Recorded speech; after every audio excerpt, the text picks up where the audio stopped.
Student आज हम करेंगे exercise 5.2 question first. Find the modulus and argument of each of the complex number in exercise 1 and 2।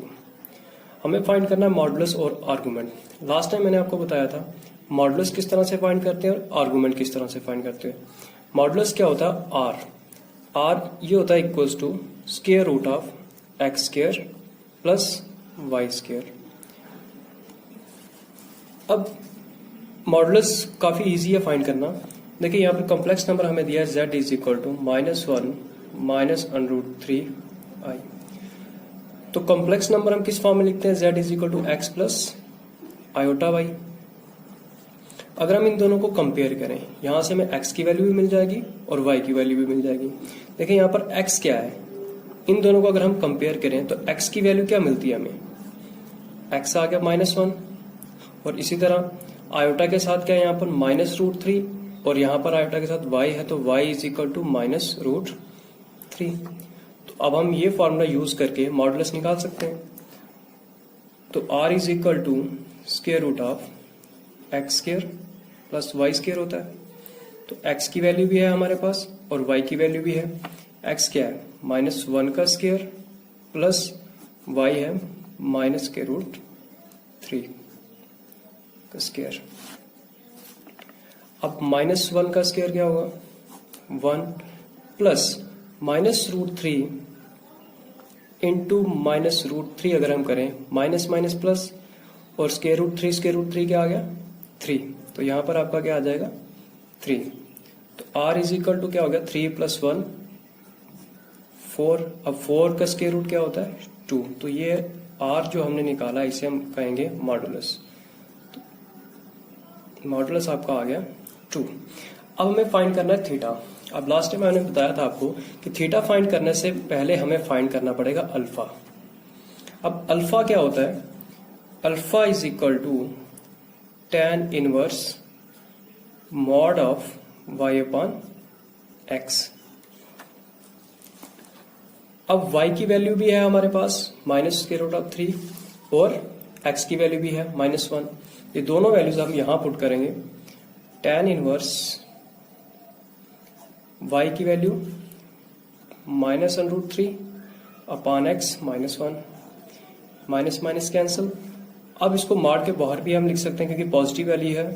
तो tan inverse हम लिखेंगे √3। ये अल्फा आ गया tan इनवर्स √3। अभी तक हमने जो पढ़ा 10th में, हमने पढ़ा है tan 60 degree, tan 30 degree, tan 60 degree, tan 30 degree, इस तरह की वैल्यू पढ़ी हमने। अब tan इनवर्स √3। अब tan इनवर्स इस टर्म का मतलब यह है कि √3 वैल्यू tan की कब होती है? √3 square root of √3 value tan कितने डिग्री हो तो √3 होती है, तो वो वैल्यू होती है 60 डिग्री। अगर इस तरह से नहीं तो आप इस तरह से भी कर सकते हो tan इनवर्स लिखकर।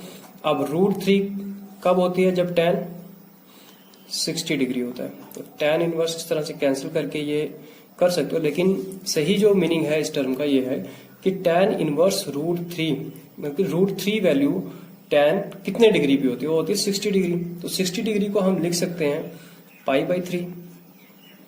π/3 क्यों? देखिए पाई होता है 180 और अपॉन 3 करें तो वो 60 डिग्री ही आएगा। तो ये आ गया आपका अल्फा। अल्फा क्या आ गया? π/3। अब हमें वैल्यू फाइंड करनी है थीटा की।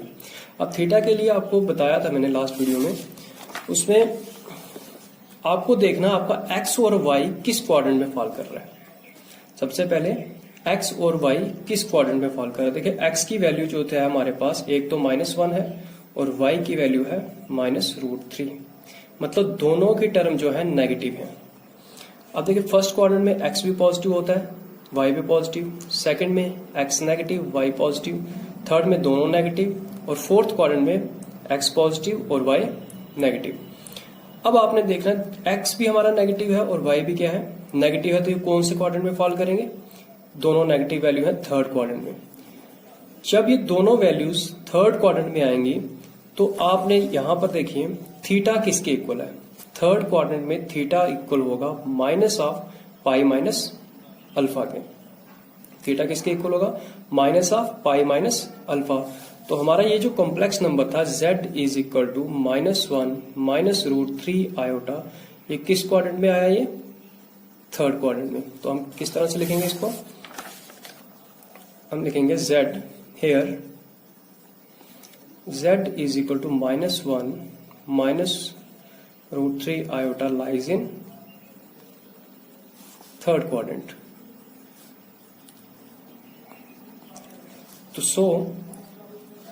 तो अब थीटा किसके इक्वल होगा, थर्ड क्वाड्रेंट में है, तो अभी लिखा है यहां पर थर्ड क्वाड्रेंट में थीटा किसके इक्वल है, थीटा इक्वल होगा minus of pi minus alpha के।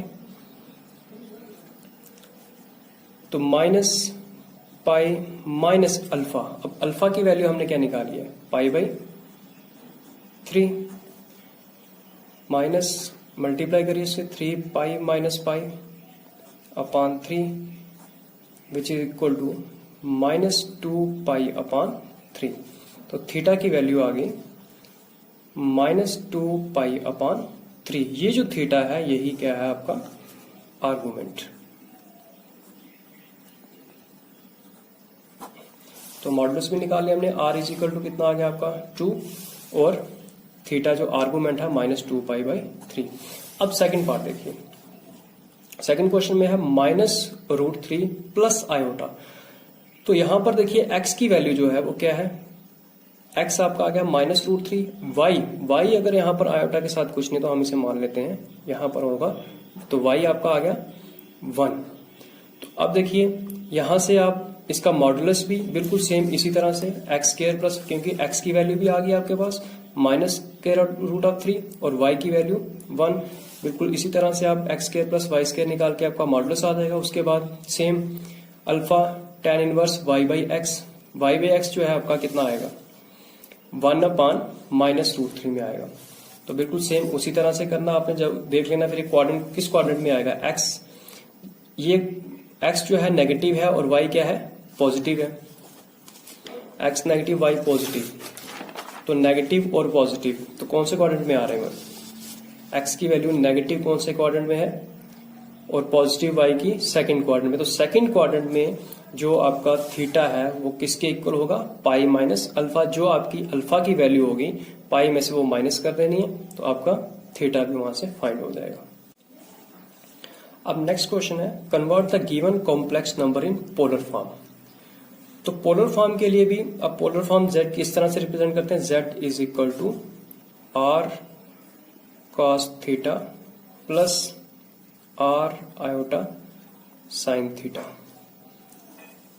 ये है पोलर फॉर्म कॉम्प्लेक्स नंबर की।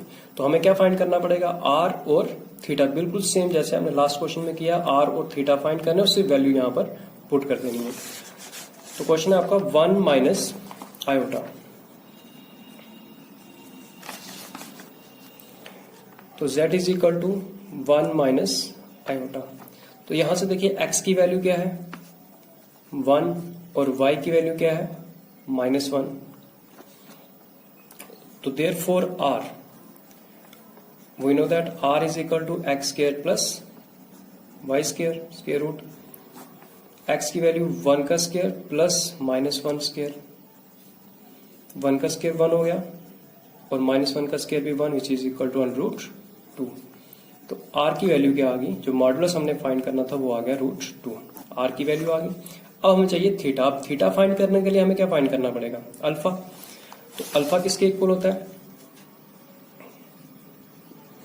Alpha is equal to tan inverse mod of y by x। tan inverse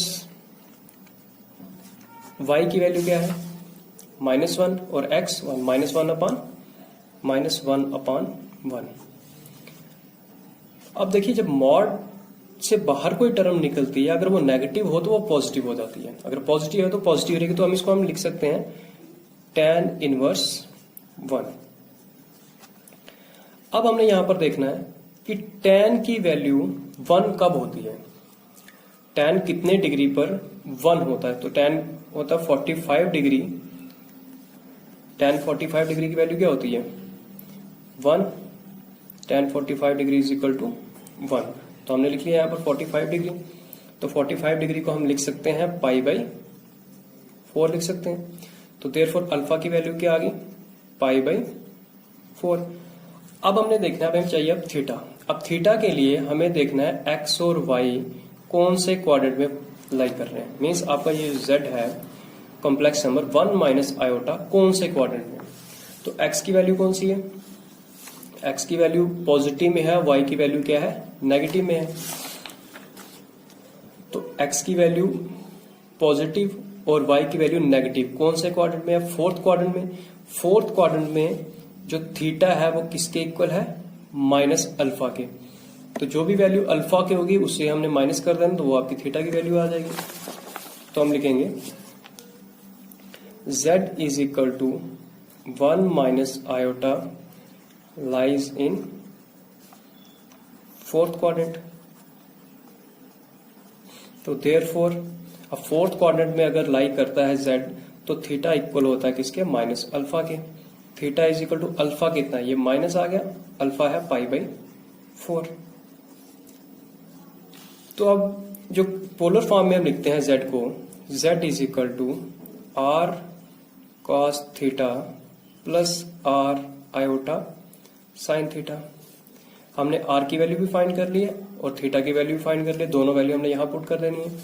r हमने क्या फाइंड किया है, square root of 2 cos theta find किया हमने माइनस π/4 प्लस r की वैल्यू फिर से √2 आयोटा साइन माइनस π/4।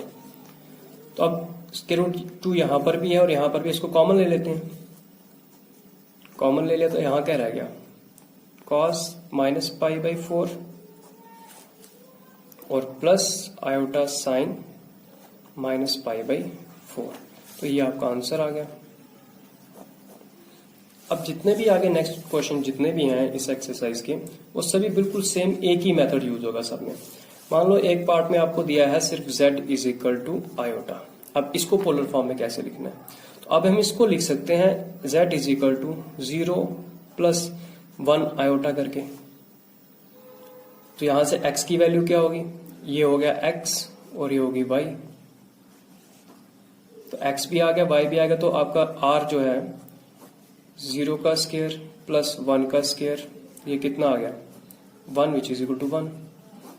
तो इसी तरह से आगे आपने बिल्कुल same alpha is equal to tan inverse y/x निकाल के थीटा की वैल्यू आएगी, थीटा की वैल्यू इस इक्वेशन में पुट कर देनी है, तो वो पोलर फॉर्म हो जाएगी उस पार्ट की, ये आपका z is equal to iota की।